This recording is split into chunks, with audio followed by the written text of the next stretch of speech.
What's up, everybody? TJ and Carrie here with Muscle Growth Mindset. We're going to talk to you about insulin, the most anabolic hormone in the body. Right, Carrie? Sure. I hate that saying, though. It's a little misleading. So we call it the most anabolic hormone, but first off, it's not a muscle growth hormone.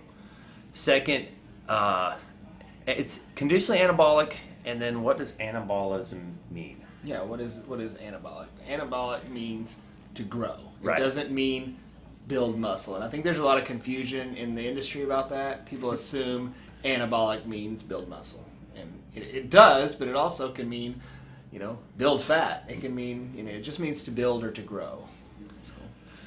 So I've talked about this before in our growth hormone video. There's two basic modes of the human body. There's the preservation and there's the storage of materials. Human growth hormone deals with preservation. Storage of materials is insulin's domain. So anything excess and surplus that the body can store for later use, insulin puts that away.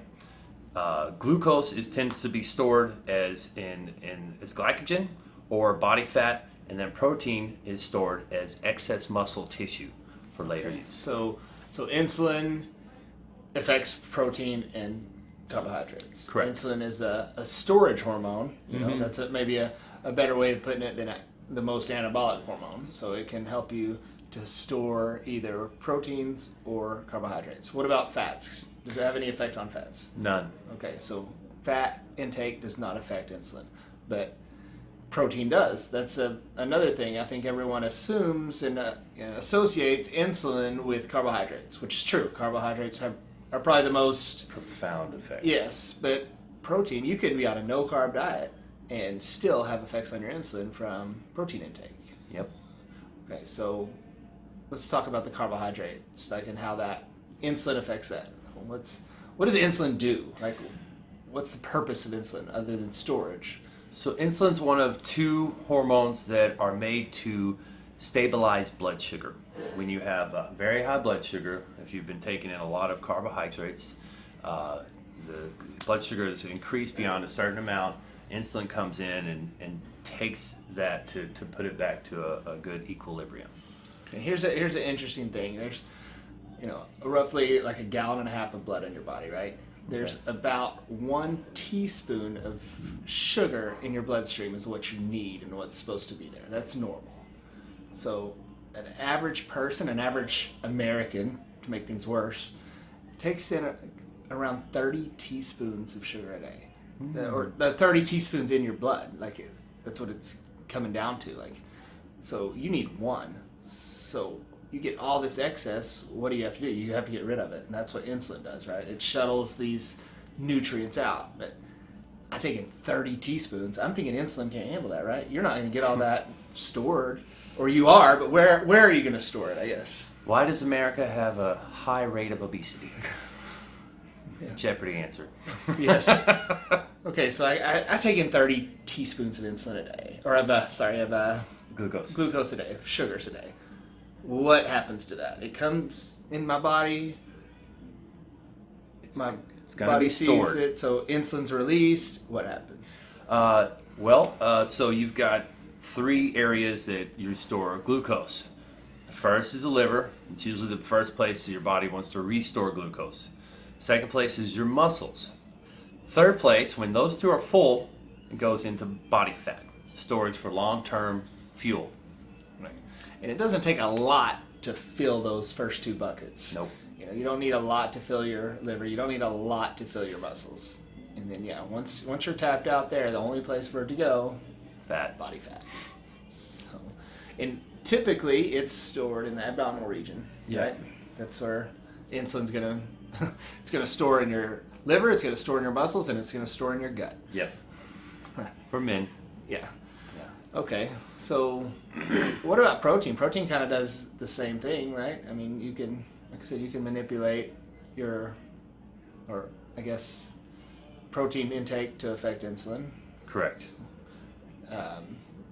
If I'm doing no carbs, I have a big protein meal. The same thing kind of happens, I guess. Not as extreme spike in insulin, but the insulin does kick in. It's not as well understood as the carbohydrate and glucose, but it comes in, it kicks in, sends some mRNA signals, and the protein gets stored as muscle. Okay. So insulin, I want to talk more about, how it works and how it, it's kind of like a gateway, right? Mm-hmm. Or insulin's the key to the gateway, right? Can you explain kind of a little bit about that? So there are things called glucose transporters in your cells. I think they recognize 16. There's 5 that are really well known, and 4 of them, glucose transporter, which they call GLUT 1, 2, 3, and 5, are brain, liver, red blood cells. These things are always open. The door's open. They're pulling in glucose all the time, quickly. There's one called glucose transporter 4. It's within your skeletal muscle tissue, and it is a closed and locked door. Insulin is the key that opens up that door. Okay.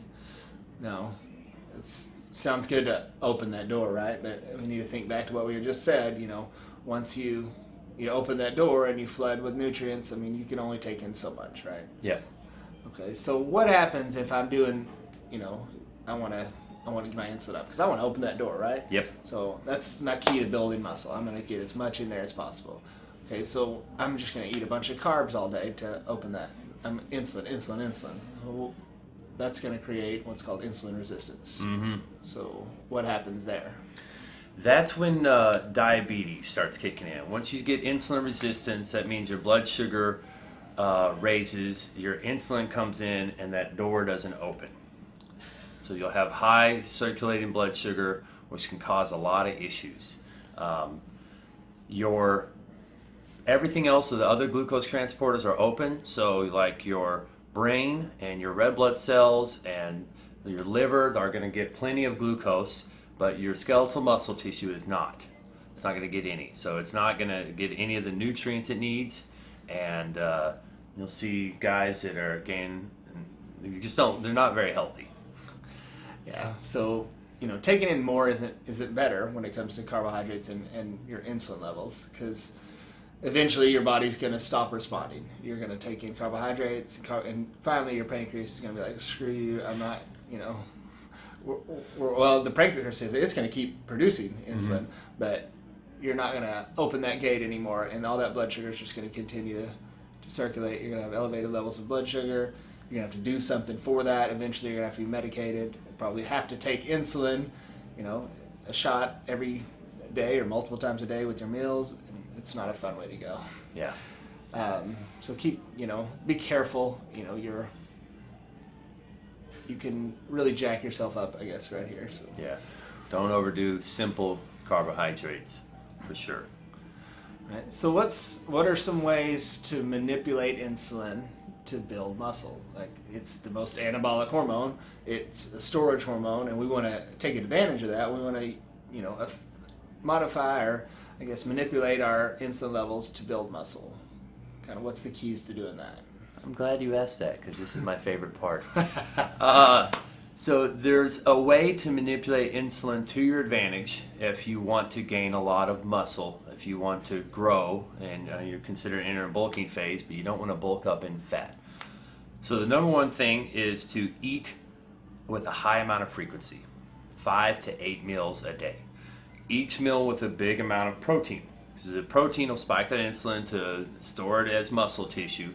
And to keep the fat low, you want to be in a glucose or carbohydrate deficit. And by deficit, I mean that you want, by the end of the day, when you have your last carbohydrate meal, you want the glucose to refill your liver and to mostly refill your muscle and not have enough left over to store any extra as body fat.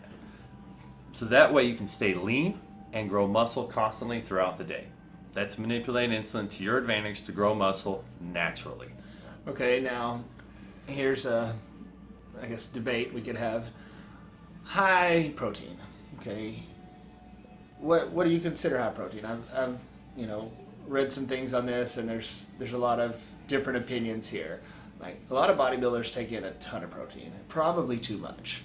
Okay, if you're enhanced, if you're taking certain supplementation, then your body can utilize a little more of that protein. But what would your opinion be of what's a good amount of high protein? Like 4 ounces a meal, 8 ounces a meal, 12 ounces a meal? I mean, there was a time that I was doing 12 ounces of protein per meal, and I think that's way too much now. That's a variable that depends upon your size and body weight. For me, I do 8 ounces per, but if I want to split it up, that's 6 meals a day. If I'm going to do 8 meals, I probably do 6 ounces per meal. And is it excessive? Yes. Is it going to cause some strain on your kidneys? Yeah. But if you're eating healthy through the rest of the day and you're eating lots of fruits and vegetables, it shouldn't be too much of a negative. Shouldn't hurt you too bad. I want to come back to this. I'd like to do it, both of us research this and come back and maybe touch on the protein thing. There's a lot lately about protein and high protein diets versus lower protein and what we really need to build muscle.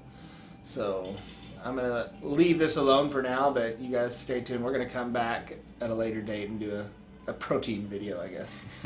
I just surprised Terry with that one. That wasn't planned in the conversation here. Okay, so manipulating to build muscle. Those are some good ways to do it. Now, in the bodybuilding industry, there's a lot of guys push the envelope. They take a lot of drugs, and it's for a while, and it's still in there. Bodybuilders take insulin. They'll inject insulin to try to build muscle. Okay. First off, this is extremely dangerous. What are you doing? What are you doing with insulin? You're taking insulin, and it's pulling all the sugar out of your blood, right? And using those, that shuttling nutrients into muscle.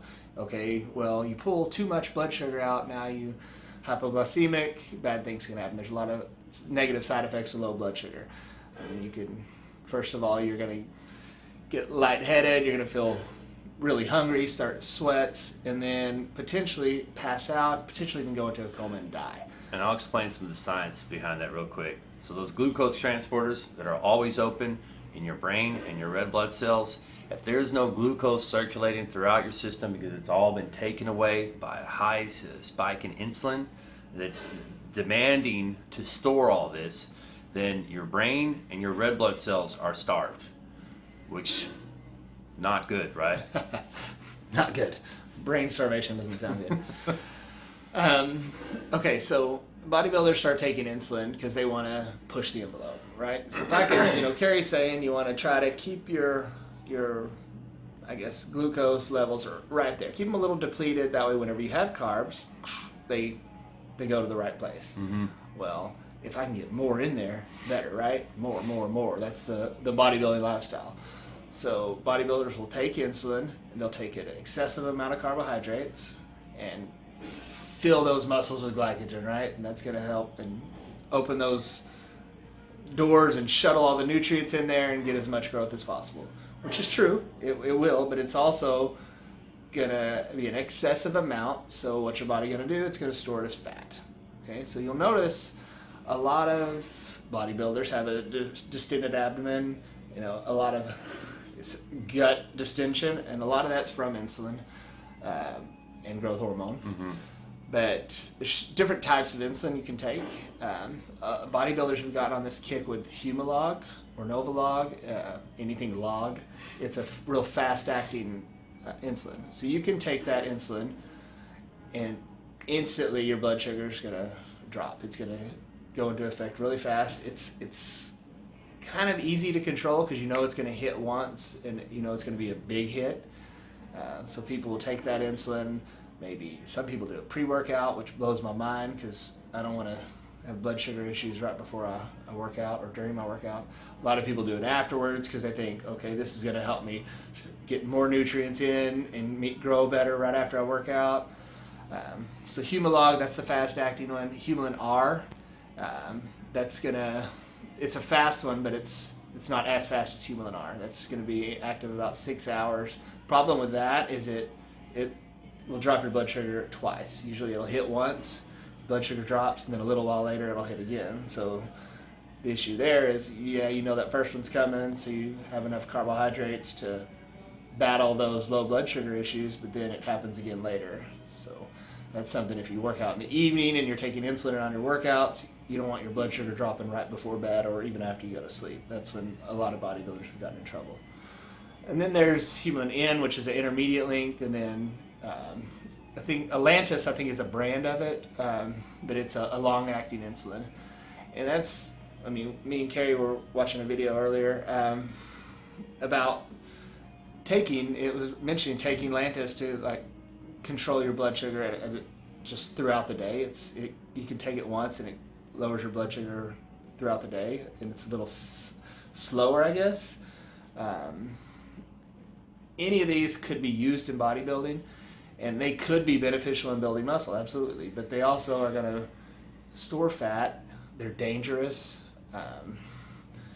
Definitely, if you go this route, try to get with a doctor that is on board with this thing. More is not better. Definitely not. And if you're going to do it, use a glucose meter.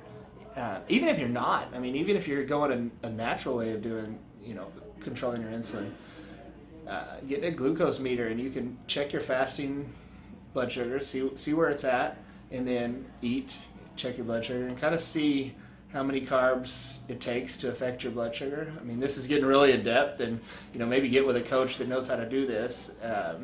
But it could benefit you a lot in maximizing muscle growth by controlling your insulin levels. So I've rambled on a little bit too long here about this. Just know that insulin is used in bodybuilding. It's very dangerous. I don't recommend it. Be careful. And if you are going to do it, please get with somebody that knows what they're doing. Get with a doctor and at least be monitored. Be careful. It's not worth dying over. Yeah. Okay. So I'm going to go back to you for a second. I need to shut up. All right. So that's some of the pro bodybuilding, high level bodybuilding. That's the world. I've seen and heard a lot of people talking about it, but I didn't have a lot of knowledge. But I will tell you that using insulin and not controlling your blood sugar, it can cause a lot of diabetes. And so a lot of people, the bodybuilding community, once they start supplementing with one thing, they'll do everything else, but there's drawbacks and side effects. So we're going to lead into what we're doing next week. So the way to prevent diabetes and keep your blood sugar down is something called polyphenols. And that's what we're going to be talking about next week. That's pretty much all I have. Yeah, I think that's enough. We've gone for a while. I mean, there's a lot to insulin. There's a lot that, that's known, and there's still a lot, I think, that's unknown. So do your research, know what's going on with your body, and more importantly, don't forget rule number 1. See you later.